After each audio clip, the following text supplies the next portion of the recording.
of course, as this progresses. But amidst this, right, we have seen this power of women shaping election results.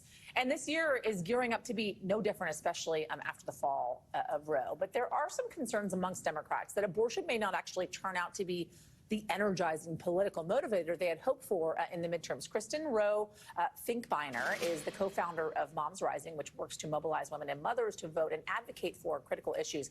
I find this fascinating, right, because I remember as I was out front of the Supreme Court as Roe fell, I wondered how the Democrats were going to kind of keep up this momentum that they had seen amidst folks kind of energizing behind what was happening there, because we were 5-6 months out from this election. And it seems like we're seeing it fall off. I'm wondering what you're seeing as you're kind of trying to get moms to turn out, right? Is it what Democrats are hoping for, which is, okay, fight for democracy, fight for abortion rights, or Republicans with economy and crime?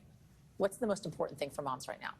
Well, to start, I want to share some good news. Yeah. And that is that we are seeing a surge in volunteers, moms who are volunteering to help get out the vote. Wow. We had over 800,000 contacts, mom to mom, happening. Moms are handwriting postcards, they're texting moms, they're getting moms information about how to vote. And we're also seeing early voting up, with women voting more than men. So there are some good indicators that we will have that surge after the fall of Roe. Now, what are the top policies? Yeah. We're seeing paid family medical leave, child care. We're seeing economic policies that matter to women and families.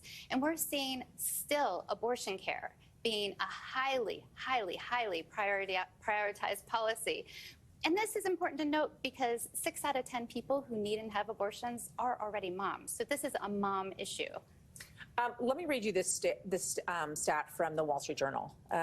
Amongst white suburban women swinging towards backing Republicans for Congress, let me get into a little bit with you, which is included 297 white women living in suburbs found that they favor Republicans in congressional races by 15 percentage points. What do you make of that? Well, we had a poll that we did recently that found quite the opposite. Yeah. We found that if a candidate supports care policies, then people are 84% more likely to vote for them. If they support care policies along with abortion care, then that number of support goes up even further. So what we're seeing and what we're hearing from moms is that they see Democrats with an economic plan that is actually proactive, that child care, paid family leave, health care, home care. But we're not seeing Republicans doing that. We're seeing Republicans attack our freedoms and block those policies. And moms know what's happening. Do the moms you're speaking to actually know what's on the ballot right now and what's at stake? And I ask this because, for instance, in Michigan with Prop 3, right? From what I've been hearing, as you've had canvassers out on the trail talking to folks, they say, do you understand what's at stake here with Prop 3, right? And that is maybe motivating folks to kind of to vote if they understand what is happening. And much of the issue here is the confusion as to what is at stake, especially when it comes to, for instance, abortion rights across the country. We're not hearing a confusion about abortion care being at stake. And I think that's something that's really important to raise, because we don't talk about the fact that abortion care is so commonly needed. And so that's not making it into some of the polls. But we know that there's a surge in voters that are supporting abortion care and those care policies together. And we expect to see, you know, that because of the attacks on abortion and the attacks on our freedoms, what's the expectation as the outcome of this election has fundamentally changed. Nobody expected this midterm election cycle to be as competitive as it is right now.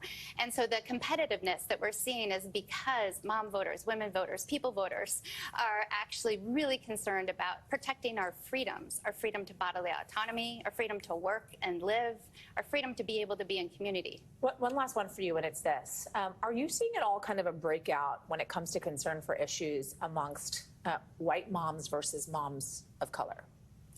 We're seeing right now, again, when we do those broad polls, we're seeing 84% of moms are more likely to vote for the candidates who support care policies, and then that goes up even more with abortion care.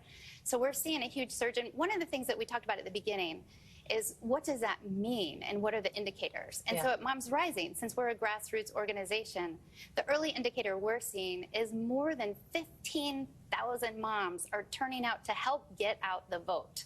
We're also seeing with Target Smart that more people are registering to vote in the lead up to this election who are women and moms. And we're already seeing, of course, in the early voting that there are more Democrats and women voting than anticipated. Well, of course, it's all going to bear out come Election Day and beyond that. Kristin, Rowe, Finkbeiner, thank you so much. Great to talk to you. Glad you were here in New York, that we could be with each other in person. All right, coming up, everybody, we are live in North Carolina where Republican Ted Budd and Democrat Sherry Beasley are in a tight race for the open Senate seat. We'll be right back. Ordinary tissues burn when Theo blows, so Puffs Plus lotion rescued his nose.